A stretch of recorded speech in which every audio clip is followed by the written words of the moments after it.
Tuni case appeal వ్యవహారంపై CM Chandrababu తీవ్ర ఆగ్రహం వ్యక్తం చేశారు. అత్యంత సున్నితమైన అంశంలో ఇంత నిర్లక్ష్యమేమిటంటూ అధికారులపై మండిపడ్డారు. సీఎంఓ దృష్టికి తీసుకురాకుండా ఎలా ఉత్తర్వులు ఇస్తారని అధికారులను సీఎం మందలించినట్లు తెలిసింది. బాధ్యులెవరో గుర్తించి వారిపై చర్యలకు సిఫార్సు చేసినట్లు సమాచారం. తుని రైలు దహనం కేసును కొట్టివేస్తూ విజయవాడ రైల్వే న్యాయస్థానం ఇచ్చిన తీర్పుపై అప్పీలుకు అనుమతిస్తూ ఉత్తర్వులు జారీ చేయడంపై ముఖ్యమంత్రి చంద్రబాబు తీవ్ర ఆగ్రహం వ్యక్తం చేశారు. అత్యంత సున్నితమైన అంశానికి సంబంధించి ఇంత యాంత్రికంగా నిర్లక్ష్యంగా వ్యవహరిస్తారా అంటూ హోంశాఖ అధికారులపై మండిపడ్డారు. ఇలాంటి అంశాల్ని సీఎంఓ దృష్టికి తీసుకురాకుండా సొంతంగా ఎలా ఉత్తర్వులు ఇస్తారని ప్రశ్నించారు. దీనికి బాధ్యులెవరో గుర్తించాలని ఆదేశించారు. తుని రైలు దహనం కేసులో అప్పీలుకు అనుమతిస్తూ హోంశాఖ ఉత్తర్వులు ఇచ్చిందని తెలిసిన వెంటనే చంద్రబాబు దీనికి ఎవరెవరు కారణం, ఏ స్థాయిలో నిర్లక్ష్యంతో ఇది జరిగిందో గుర్తించాలని సీఎంఓ అధికారుల్ని ఆదేశించారు.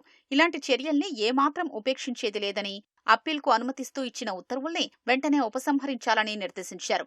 ముఖ్యమంత్రి ఆగ్రహంతో హోంశాఖ అధికారులు అప్పీలుకు అనుమతిస్తూ ఇచ్చిన ఆదేశాల్ని ఉపసంహరించుకున్నారు. ఈ మేరకు హోంశాఖ ముఖ్య కార్యదర్శి కుమార్ విశ్వజిత్ ఉత్తర్వులు జారీ చేశారు.